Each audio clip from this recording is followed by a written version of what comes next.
Okay, so let's welcome Simon Allen, who's talk about David Kirby as well as his book Death at Seaworld and some other projects that you're potentially working on, which I won't. Hello, I've got a really loud British voice, so apologies. Is this too, because I can go like this, that's really loud, right? So, this I will not be particularly long, 25 minutes, largely because I want to hear more about Eva, the poop-sniffing dog, having met yesterday with Giles, which was amazing. It's really incredible to be here. I read about the first Superpod in David's book, and now we're here at this event. It's a testament to Jeff to have kept this going and sort of brought it back for number 8. Congratulations, Jeff. It's been incredible today. So congratulations to all of you, to all the presenters. Round of applause, please.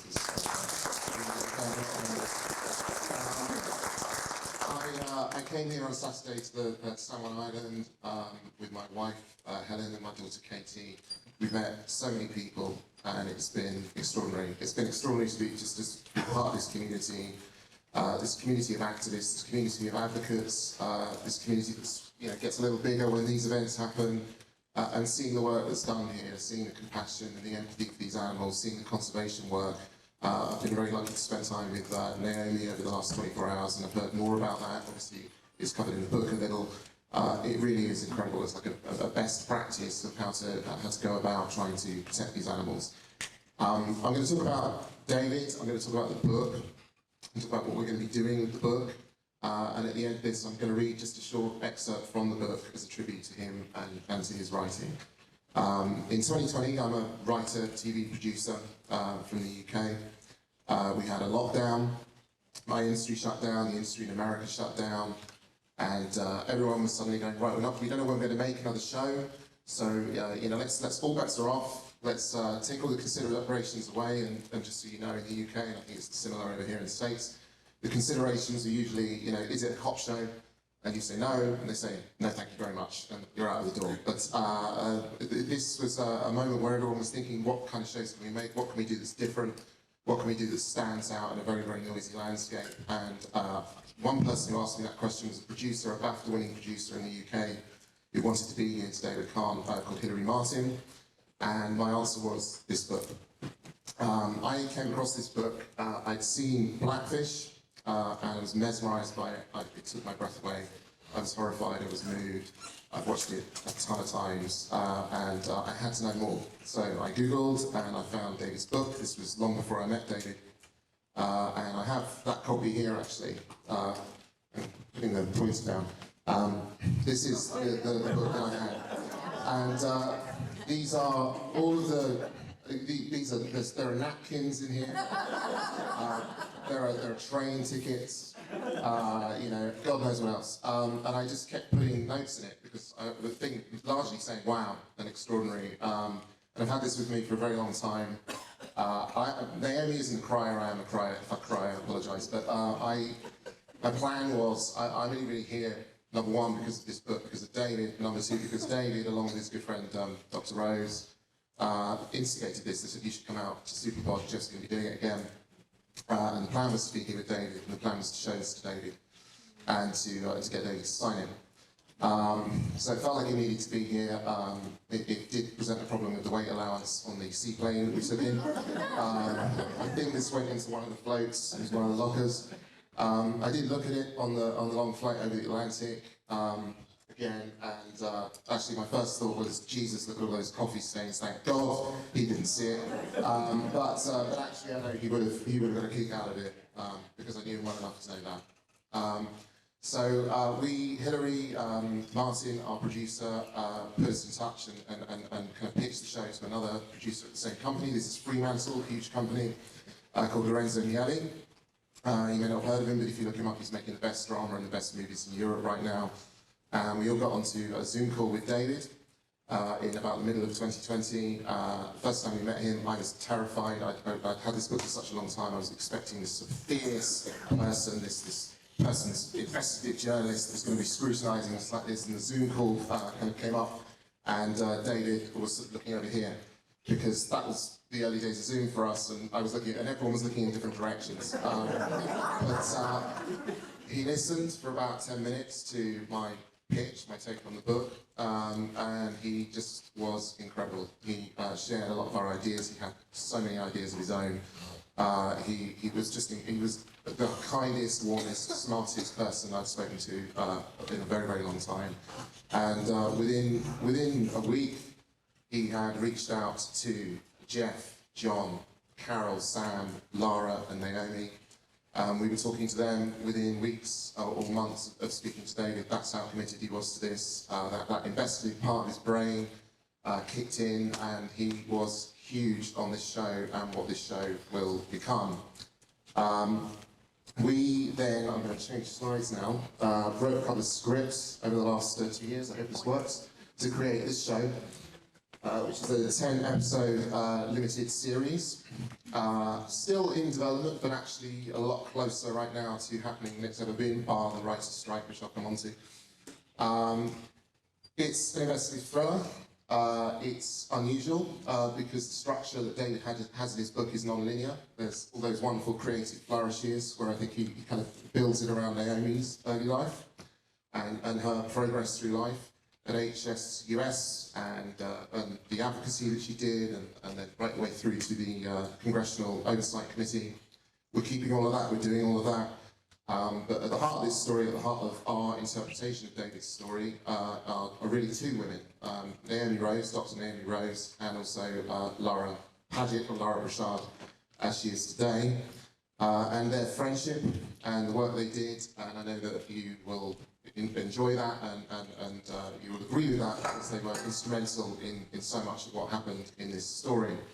We have been having fun talking about the actors that have already indicated interest in playing these people. I can't say anything about that right now. I won't be able to answer any questions on that. But you know, see me in the bar, maybe I can tell you a few things.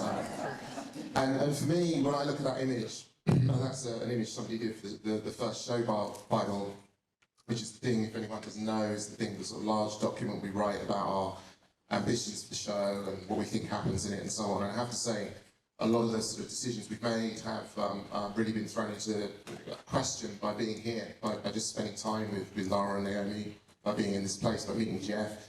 It's like, Jesus, wow, we've still got a lot of work to do because we've missed a few things. And there's nothing like experiencing it. It's nothing like being out there on the water as we were on Sunday and Monday and seeing these animals in the wild. So there are going to be a few changes to what we've been doing.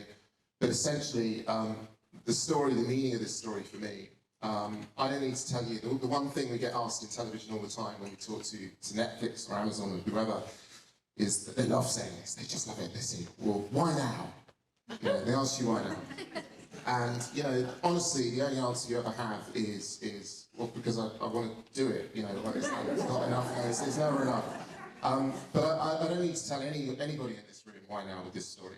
You know, in many respects, as we've heard today, a lot of the fight, the whole fight that you've been engaged in is far from over.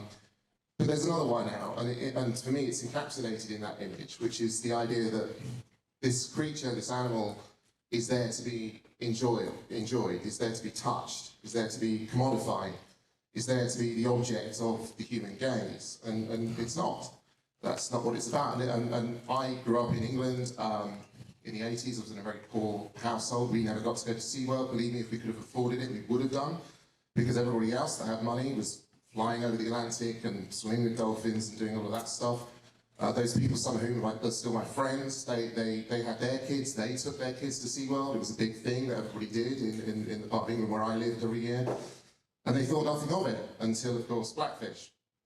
And you kind of look at that and think, well, not very long ago, millions and millions of people all around the world looked at an image like that and thought it was normal, thought it was okay.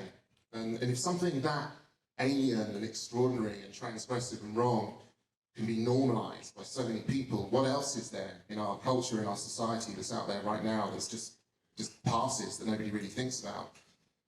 Jeff's alluded to it a few times. We could talk about, obviously we can talk about the climate and the overall environment. We can talk about the supply chains and the exploitation and injustice that lies at the bottom of many of those things. We can talk about cobalt and iPhone batteries and the tiny hands that dug them out of the ground. We can talk about an overall human propensity for separating provenance, ugly provenance, where something really comes from, what it really is, from polished final product, which seems to be something we're really, really good at, something that Seaworld were exceptional at until you guys went after them,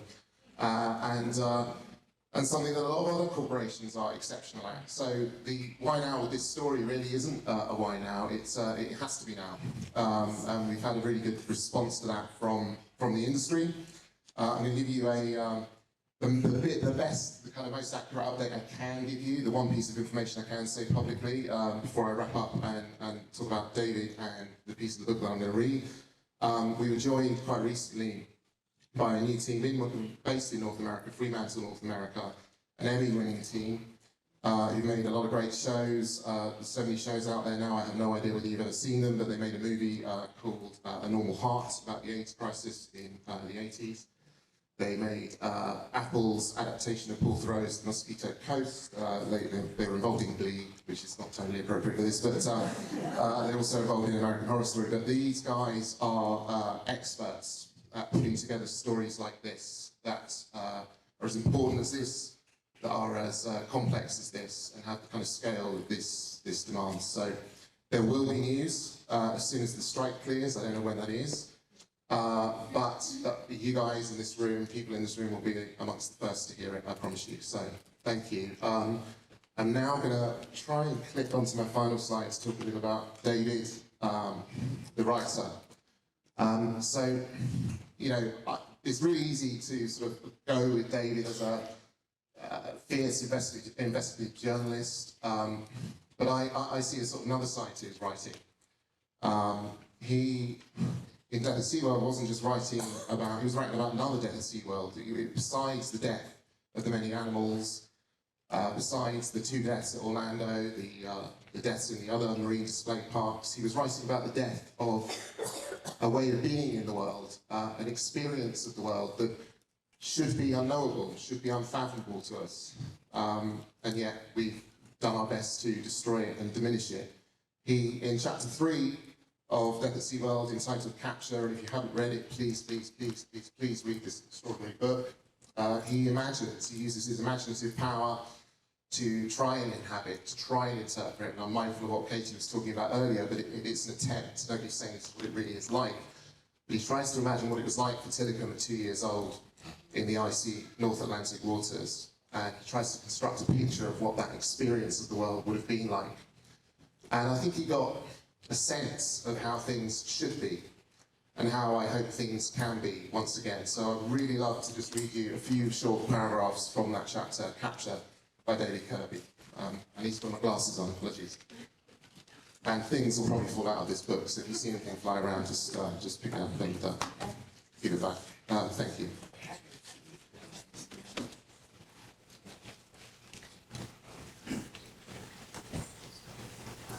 As the youngest sibling, you get a travelling spot right next to your mother, which you won't have to abandon until she has another baby, probably in a couple more years. Your brothers and sisters mill about and forage. Not too far away, your mom's sisters and their kids are also catching herring. Their mother, your grandmother, sometimes keeps you in line and she's within earshot. There are enough fish for everybody, but you were puzzled by those odd, dark blobs bobbing on the surface. You don't know what boats are yet, nor do you realise that the odd lacy curtains that drape from their decks can trap herring in large purses of netting. You are dying to satisfy your curiosity and go investigate, but Mum and Grandma keep you in line. Your world is primarily acoustic, filled with the sounds of the sea.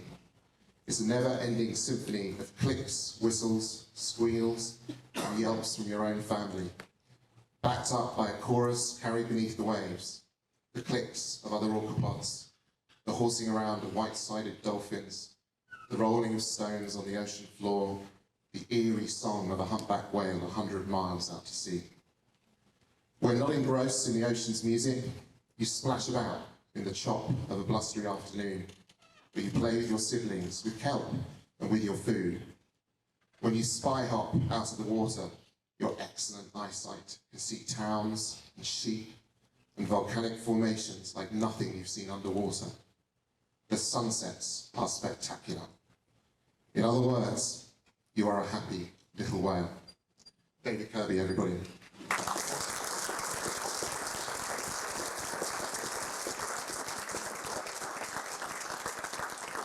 So I can try questions, but I know you all want the poo singing dog. So does anybody have any questions? I can't see you. Hey. I was asking Jeff last night, have you determined that the arc of the 10 episodes are going to be, is it going to take, like, through the trial in Sanford, and through the ocean trial, and then flash forward to, like, Superpod, and then possibly flash forward to now, 10 years later? Will it be a 10-year arc, a 3-year arc? Well, so there's two key arcs, the arcs of Lara and Naomi. There's an investigative structure, and we feel that the way David laid that out buys us the latitude to do exactly what you described. There will be flashbacks. We were talking, I mean, that chapter I sort of read from there, we are investigating, trying to dramatise that as an episode. I really, really recommend you read it. It's an extraordinary piece of writing, and it will be dialogue-free, and I think it could be extraordinary. We also talked about Pen Cove, and things like that. It's 10 episodes, so there's a limit on what we can do. But yeah, absolutely. I mean, the climax will be the trial, and prior to that, obviously the oversight hearings. That's the sort of plan. Hey. So, have you ever read the book called Dolphin? I haven't. Is it worth reading? It is, and so that little part from the book you just read, it kind of, I've like read the book before, and it kind of like sounded like a character from that book, and it just like really connected to the book. Wow. So it's a dolphin. Dolphin the Island. Dolphin Island. Okay, I'm ordering that as soon as I get off the stage. Okay. Thank you very much for the recommendation. Any other questions? It's Julianne Moore, right? Julianne? No, it's not. Thank you very much. It's nearly time for the dog.